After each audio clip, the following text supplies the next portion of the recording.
ప్రభు నాకు ఇచ్చిన ప్రేరేపణ ఏంటంటే,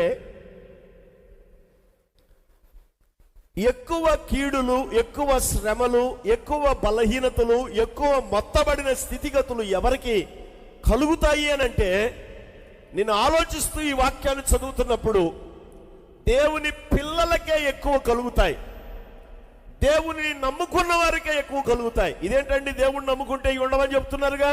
ఏమో వాళ్ళ సంగతి నాకు వద్దు, వాళ్ళ సంగతి చెప్పిన టైం వేస్ట్ చేసుకోదలుచుకోలే.